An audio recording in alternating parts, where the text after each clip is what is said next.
Bonjour à tous et bienvenue dans cette séance. Ici, nous allons apprendre comment créer un environnement virtuel dans le but d'installer nos commandes pip, d'installer la commande pip et d'installer des autres modules qui utilisent la commande pip.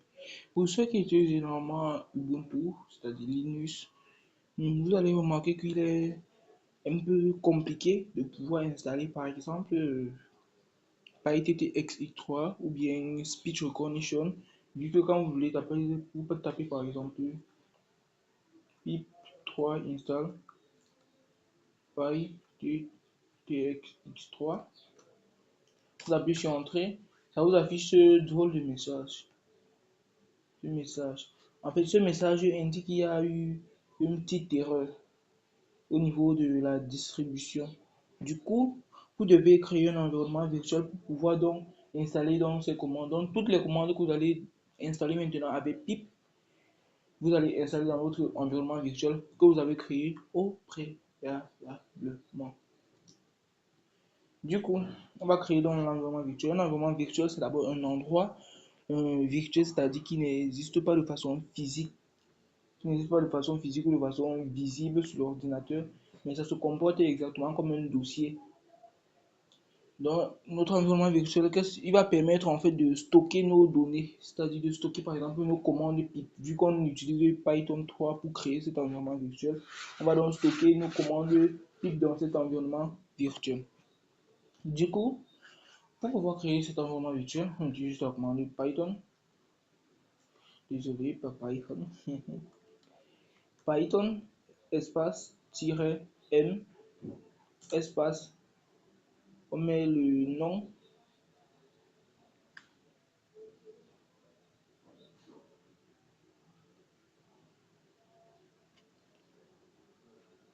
on met d'abord ven, v, espace, on met le nom de l'environnement virtuel.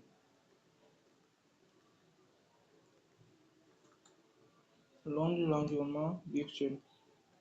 Et bien sûr qu'il ne doit pas avoir de séparateur. Super. Quand on a donc créé notre environnement virtuel, parce que moi j'en ai créé un que j'ai appelé module Python, je ne vais pas du tout m'encombrer à créer encore une deuxième. Vous appuyez juste sur Entrée, ça va créer l'environnement virtuel. Et à noter que là où vous avez créé l'environnement virtuel, c'est là où vous pouvez accéder à cet environnement virtuel. C'est-à-dire, si par exemple j'accède par exemple à mon bureau, j'accède par exemple à mon bureau. Quand j'accède à mon bureau, si je crée l'environnement virtuel ici, pour pouvoir accéder à cet environnement virtuel, il faudra que je sois dans mon bureau préalablement. Du coup, nous allons accéder à mon environnement virtuel que j'ai créé. On utilise le mot-clé source, puis le nom de l'environnement virtuel. Nom de l'environnement virtuel. Mais étant donné que j'ai déjà dit que j'ai créé ma part avec module Python, je peux directement accéder. Dès que j'ai le module Python, je j'entre dans bin. Parce que bin, c'est un dossier en fait qui est dans. C'est un sous-dossier contenu dans le dossier. Parce que quand vous créez un environnement virtuel, ça représente en fait un dossier. Là où il y aura bin. Et dans bin, il y a activate. Activate pour dire que j'active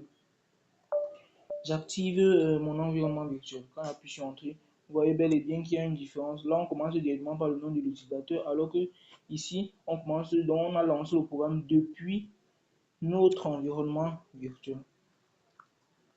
Du coup, je suis dans mon environnement virtuel. Là, je peux maintenant installer toutes mes commandes pip que je veux. Si je veux, j'installe pip install py ttSX sx3. Vous voyez, on me dit que j'ai à installer pyttSX3. C'est pour ça que ça ne réinstalle plus. Mais quand vous allez appuyer sur Entrée pour vous savoir installer, même les commandes comme par exemple Speech Recognition, comme Voc, vous allez avoir l'occasion de voir toutes les utilisations de ces commandes dans mes formations.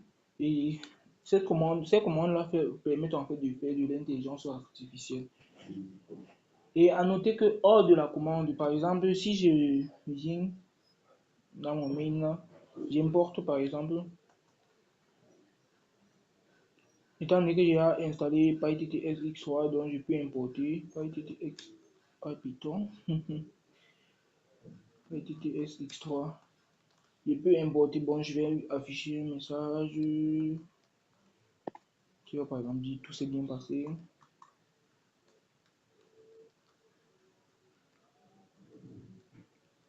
Tout c'est bon. Mettre des double guillemets.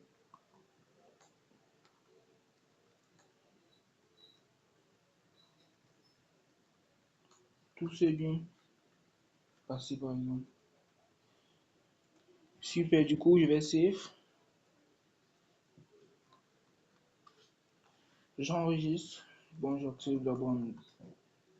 Du coup,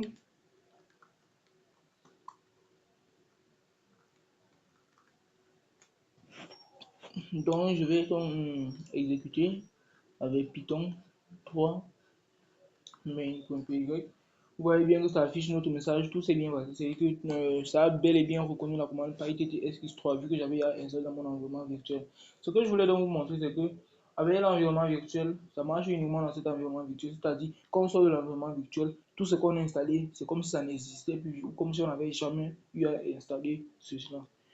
Et si j'essaye de sortir de mon environnement virtuel, avec le mot-clé deactivate, dehack, pas desac. Parce qu'il y en aura beaucoup qui vont mettre le S entre le E et le A. Deactivate, et vous voyez deactivate, et vous voyez bel et bien que je suis sorti de mon environnement virtuel. Donc si j'exécute dans la commande de tout à l'heure, vous voyez, on dit qu'il y a une erreur de module, que je n'ai pas installé PyTTS-X3. Vous voyez donc l'importance de l'environnement virtuel, et il faut vraiment le créer sur un système d'exploitation Ubuntu. Sur un système d'exploitation par exemple Ubuntu, vous devez le créer pour pouvoir installer les commandes pip. Merci et rendez-vous pour la séance prochaine.